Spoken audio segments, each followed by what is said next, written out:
First slide, and you've all laughed at me the last couple of sessions because this comes up and you kind of chuckle because I've been so consistent in trying to help us understand what this is. So again, if you kind of take nothing back with you from this week, hope you'll take lots of things back, but if nothing else, you realize that we talk about development, fundraising, resource mobilization, all those terms that we used earlier in the week, that this is about relationships. God-honoring relationships, ways that we set expectations, ways that we thank people, ways that we interact with people, be it a donor, funder, volunteer, board member, advocate, champion, whatever their role, it's about relationships. So let's talk about communications. And the first thing I want to do is kind of set this up in terms of what we're not going to cover. That's kind of a negative slant on things, I suppose. So our attitude continuum is okay at the end of this session, kind of set up where we're going to be. So we're not going to talk much about search engine optimization. That is not my skill set. That is not my bailiwick. For my website, for our consulting, we have someone who knows what they're talking about do that sort of thing for us and working with us on search engine optimization in terms of keywords, search words, how high you show up in the Google rating, that sort of thing. We're not going to do a lot of specific writing about communications or communication, public relations, writing and drafting in this session. That's something that you will need to do or have someone in your organization do, but that's not going to be part of this. And I'm not going to talk about web design. Again, not my strong suit.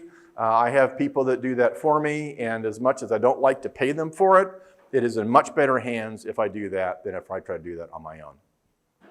So my experience, and again, this might be US based, but my experience is you can find people in your community, people who have linkage to your organization or to your ministry, or professionals in the community who can help get you these sorts of things.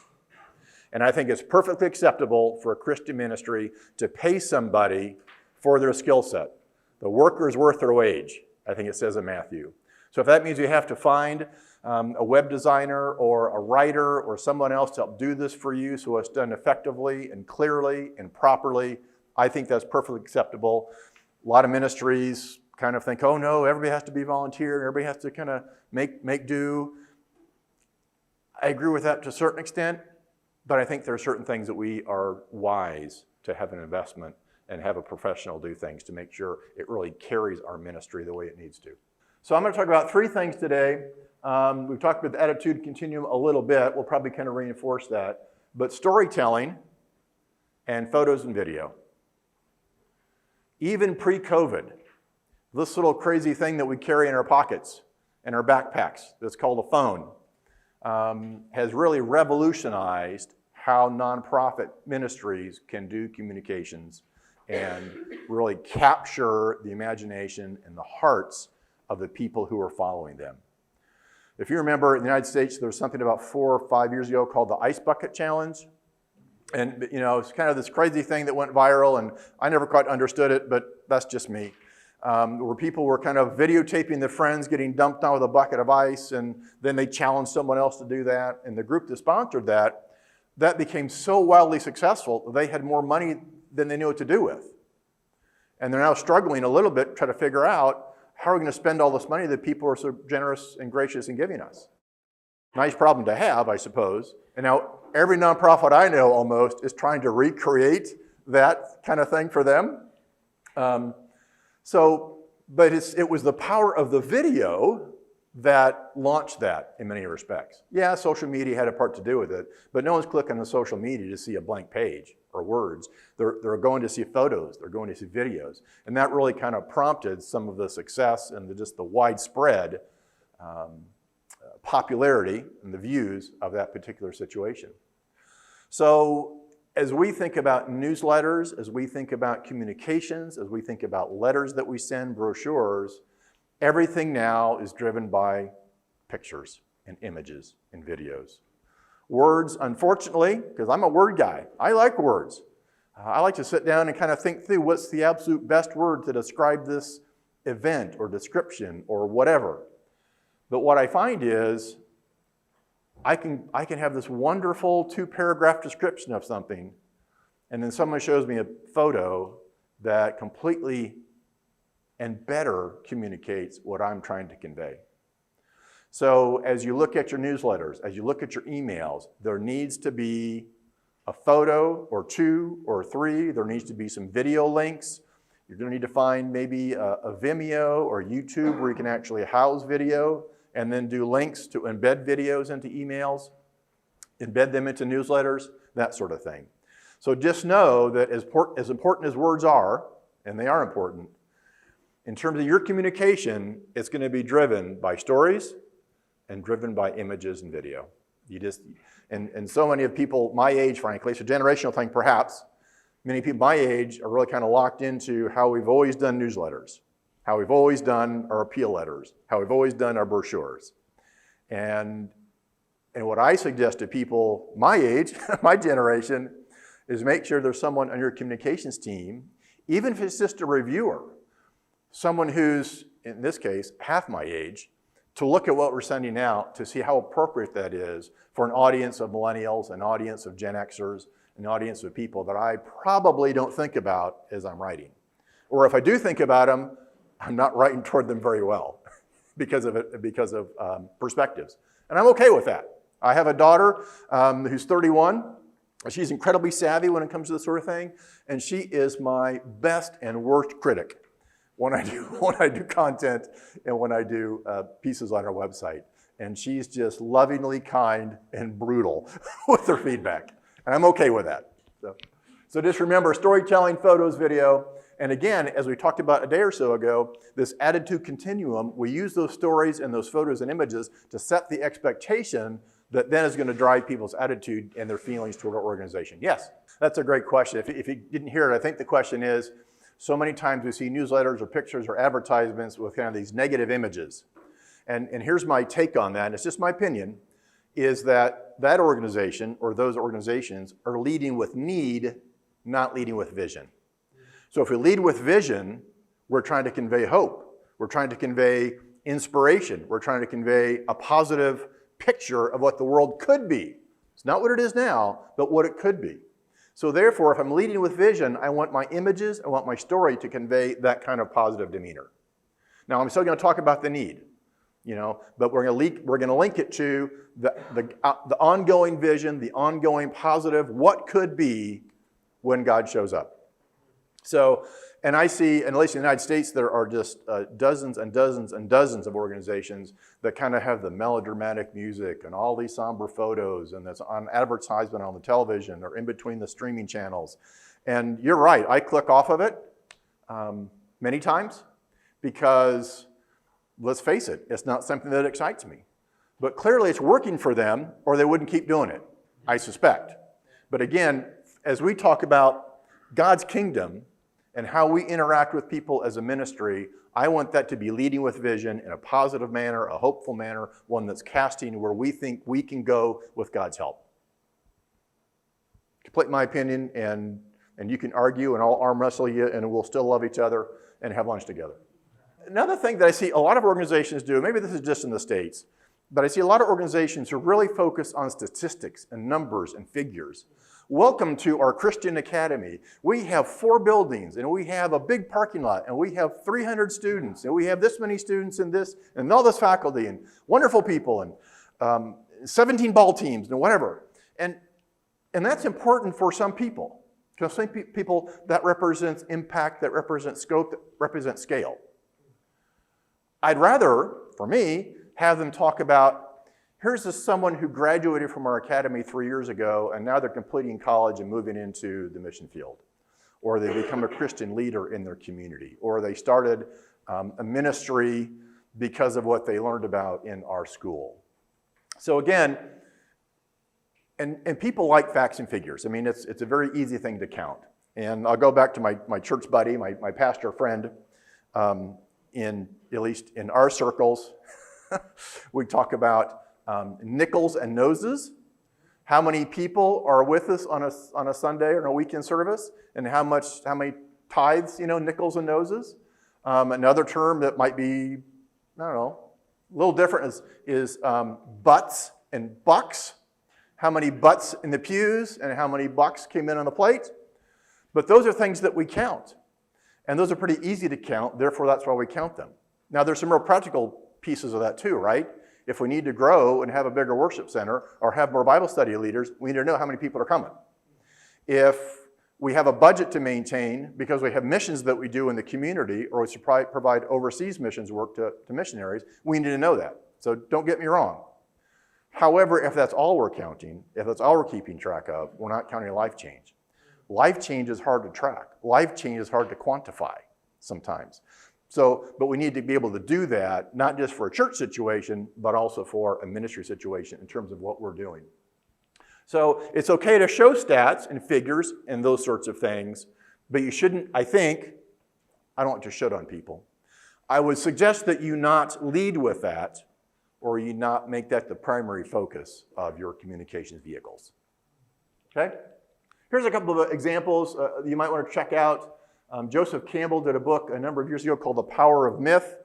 The public broadcasting stations in the United States did a big, long kind of documentary about it and really talks about the powerful ability that stories have to communicate.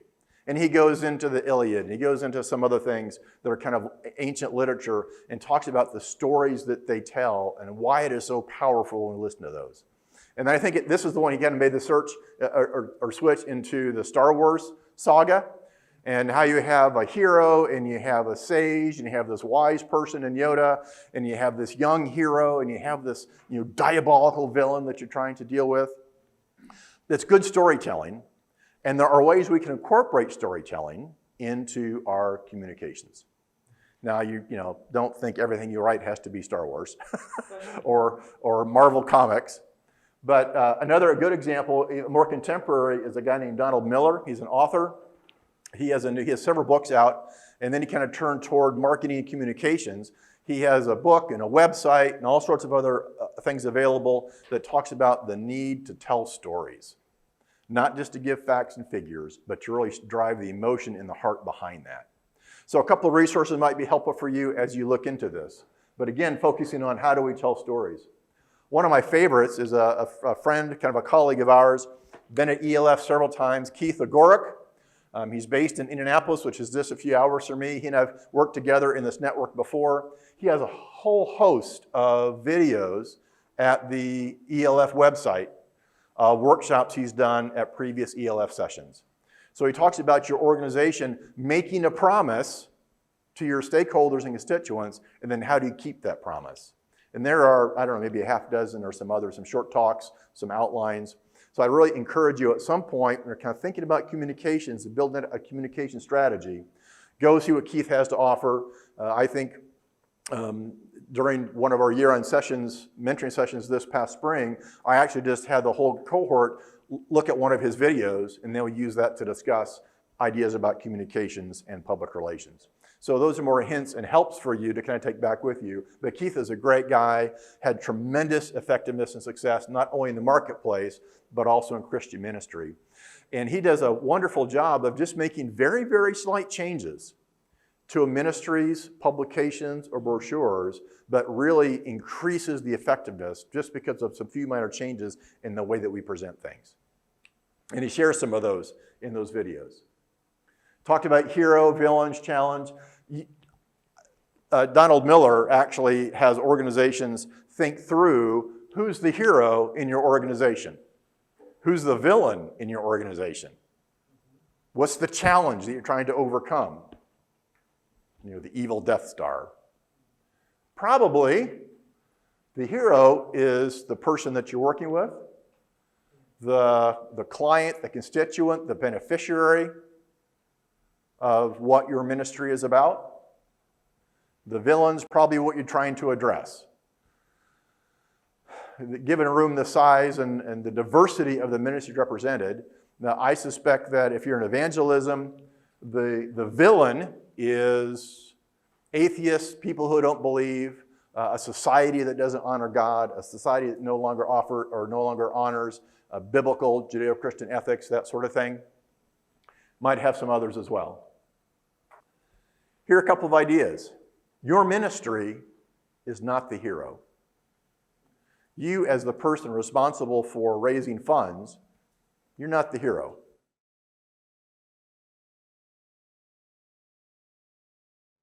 Your partners are the heroes. Your donors, your funders. I mean, God's the hero, sure. But in terms of how you communicate to people, it goes back to that conversation yesterday about we thank God for you. We thank our partners for what they do, their investment, their time, their energy, their connectedness, their enthusiasm. And we tell those stories of those partners. The partner could be a beneficiary, could be someone who receives services from us, could be someone who received Jesus because of an evangelistic festival that we did, could be someone whose life was changed through an addiction because of a small group ministry that we're a part of. They become the heroes, and those are the stories that we tell. Testimonial, testimonial, testimonial. And I can assure you that by the time you read the same story for the third time that your organization has put out, once in a newsletter, once in an email, once maybe in a brochure, you're going, wow, that story's getting old. I suspect that only 30 to 50% of your recipients have read that story yet. Just the repetition. And as Elena and I talk about client work that we do, so we can't talk about that client again. We talked about him 2 months ago. Well, but half the people didn't read our blog 2 months ago. So just know that, and until someone comes and says, now that's the 7th time you've talked about that ministry. I'd love to have that complaint, because that tells me that at least someone's reading it. And then consistency. And this gets to more kind of technical policy, procedural things within your ministry. Brochures, website, social media pages, written documents, any video that you do. You need to kind of be thinking about people that don't have the same type of access that we have. Visibility, readability, font size, font clarity, that sort of thing. And anymore, and maybe again, because I'm a little bit older than I used to be, I end up getting websites and brochures and emails that are using like 4-point font or 6-point font, and I'm going, I can't read that. The ELF newsletter that comes on my phone, I just always send it to my email so I can read it in a bigger page, a bigger screen. Doesn't mean that every single document has to be that way. But as you go through, for instance, your website, and even though there's this button behind the scenes someplace that says mobile compatibility, you need to make sure that it's actually compatible on a mobile device. And so many times it tries to be compatible and it's not. So again, if you're working with a professional website developer, they're going to be able to give you some counsel on the best way to structure things within your website so it looks good on the tablet, it looks good on the laptop, it looks good on the monitor, and looks good when someone's using their phone. Because so many people anymore are using their phone for everything, right? I'm not there yet, but other people are. So you about consistency, we do something with the year-end mentoring group that's called a development audit. And those 8 elements of a good development plan that I talked about a couple of days ago, retention, recruitment, strategic plan, outcomes, public relations and communication, fundraising, and the 2 others I can't come up with right now. We actually have you go through and look at that and begin to see one of the activities within that is to take some of your communication vehicles and send it out to reviewers and say, how does this speak to you? How does this communicate to you? Does it make sense? Are you really understanding the message that we're trying to communicate? Because we think we're communicating something, but the people that read that, the reviewer may go, that's not really what I heard. Or the font was too small, or I didn't understand what you're trying to communicate here. I didn't understand the bridge, or there wasn't a bridge. So you don't have to go through the YRM process to do that.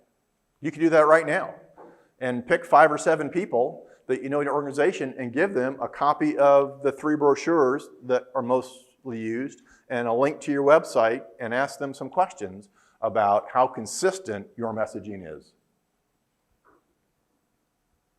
And again, I think I mentioned this yesterday, include different generations. Include people from different aspects of life, different aspects of your database, so you get a wider view of how people look at things. You just do something like this. Give them a little handout. Give them a page. They could type it in or not, fill it in, and said, here's a brochure. Would you please look at this? Tell us what you liked about it, and tell us what wasn't clear about it. Won't take them very long. And you won't need a lot of feedback before you realize you can make some fairly small changes and have exponential gains in terms of understandability, readability, impact, and effectiveness. I worked for a long time for an educational organization, and universities and schools and others have, and organizations have style guides, and it's the way that things are supposed to be done. And I see a lot of organizations that I work with kind of not do this very well, in a large part because we have a lot of volunteers who help us with web design, or help us with writing a newsletter, or help us with developing a brochure. And because everybody wants to bring their own creative energy into a document or into a brochure, then the consistency or the messaging of our organization may not be as online as we want it to be. So I really encourage organizations to develop some sort of style guide. And it can be one page, it could be a lot of pages, depending on how many different things you have to go out. But think about these sorts of things. For all our organization stuff that we send out, the logo is always in the upper left. And our mission statement or vision statement is always right underneath the logo. Doesn't matter if it's an email, doesn't matter if it's a web page, doesn't matter if it's a printed brochure. We just want to make sure that's always in the same place. Part of that branding, they call it. The preferred font, the font size, the legibility. I have a font that I like to use in my emails because I can read it very clearly, and my daughter thinks it's just the worst font I could ever use to communicate. She doesn't read my emails. She'll read my text, but not my emails. So, what's the reading level? Is it for, this is a United States example, so bear with me. Magazine years and years ago called Reader's Digest that would take lots of different articles from different magazines and digest it or collapse it into a single monthly journal or magazine that went out. And some of it was humorous, and some of it was poignant. They just kind of took a lot of good stuff and put it into a digest. And they focused on being a 6th grade reading level. So United States, that's like 12 years old, 12 or 13 years old. So anybody literally could read that. And over time, that reading level has gone from grade 6 to grade 5, might even be lower now. And in some things I'm reading going, I do the scan in the Word document that tells you the reading level and the reading difficulty. And I had to go back and have to change my words because the words I think are perfectly normal and understandable for somebody apparently have too many syllables and too long of sentences for Microsoft. So you just want to think through that, and that may be very much driven by your audience. Do you have people in your database who are highly educated? Do you have people in your database who struggle with education or have an educational opportunity?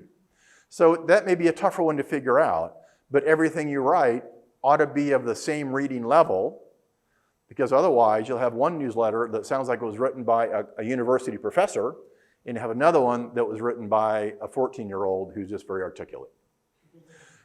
And there are some very articulate 14-year-olds, trust me. So this consistency in the style guide, and that's very important because then you hand that to a volunteer and say, here are the guidelines. Here's how we want you to follow this. And at least gives them the boundaries.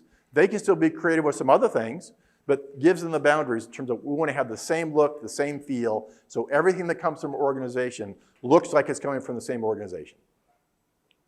Now we could argue and arm wrestle, because I have these conversations all the time with clients.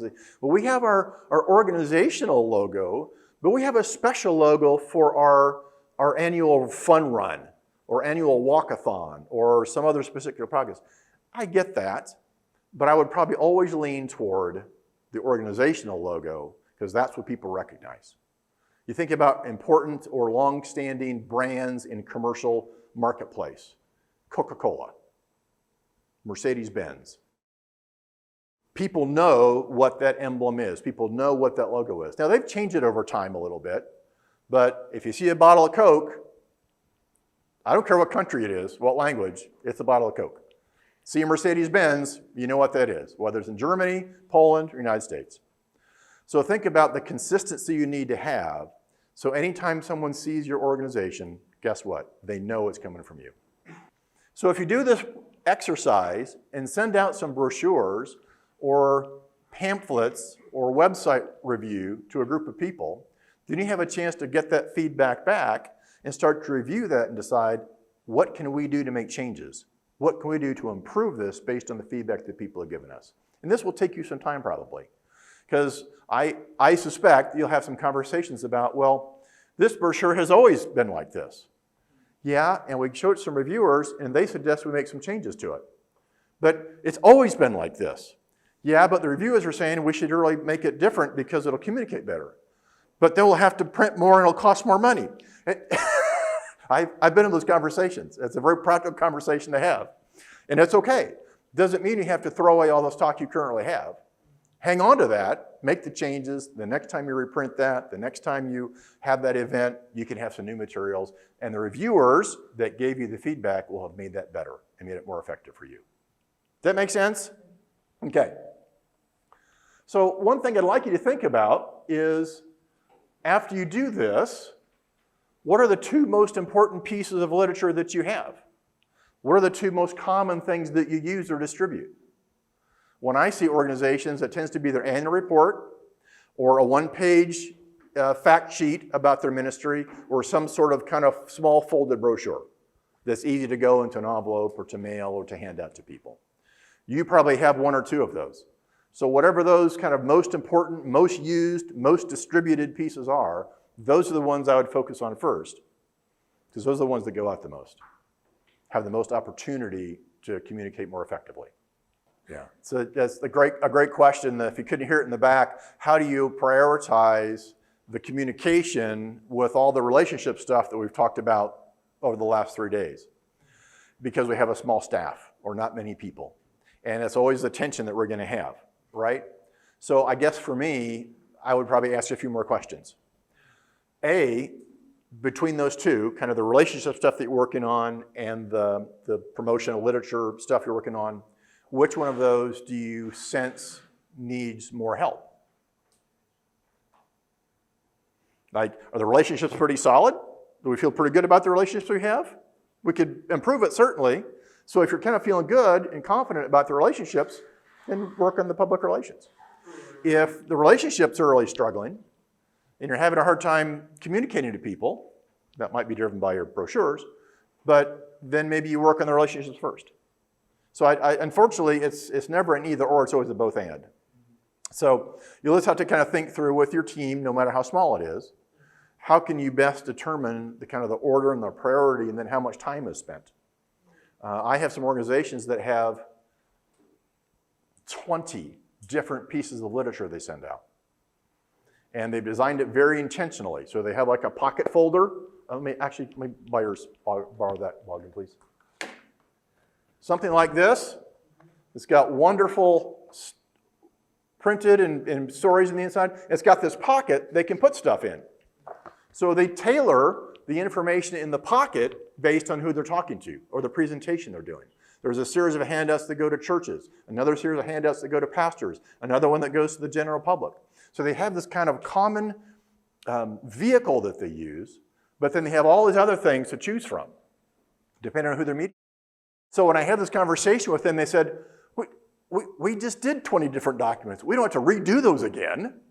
And they just kind of looked at me with, you know, the term we use in the States is as a deer in the headlights.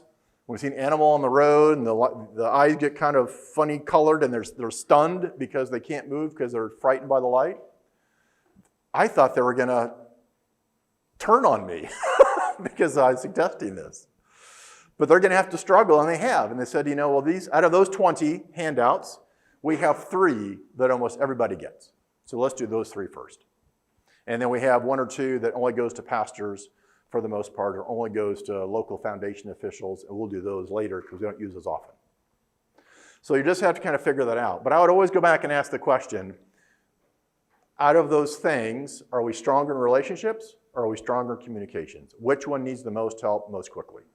Is the way that I would probably answer that question by asking a question back. I think what organizations sometimes struggle with is, and I understand it because I've been caught in this myself, is do we have a brochure or a vehicle or some sort of communications handout where kind of one size fits all? that everybody can get. And there might be something that 80% of the people can get, but my guess is if you're going to build the relationships that are meaningful and authentic and significant, you're going to have some other things that are pretty specific and pretty tailored and pretty personalized to the individual or to the relationship.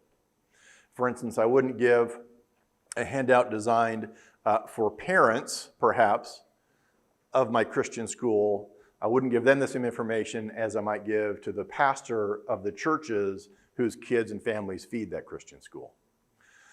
You might have to tweak it a little bit. You might have to make some edits and some changes. And the beauty of word processing and desktop publishing is you can do that pretty easily.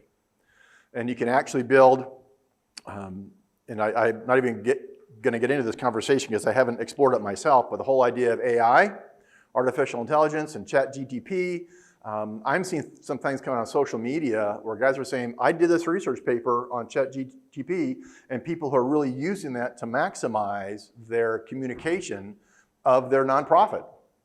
I don't quite understand it yet, so don't ask me for help, but I'll help you find resources if you want. But I think so I think using that sort of technology, or even copy and paste macros within Microsoft Word documents, where you can draw a paragraph into a certain document at a time. Those are all really effective ways to make sure you can tailor your message without a lot of energy, no new apps needed, no new investment needed in terms of dollars, maybe some personal energy to kind of get things figured out and training and orientation, that sort of thing. But again, we're looking for consistency. And I would say that more simple is better than more complicated. And we have to make sure we're leading with vision. And we have to make sure there's a way for those people to respond as far as a bridge and an invitation for them to take that next step with us in that relationship.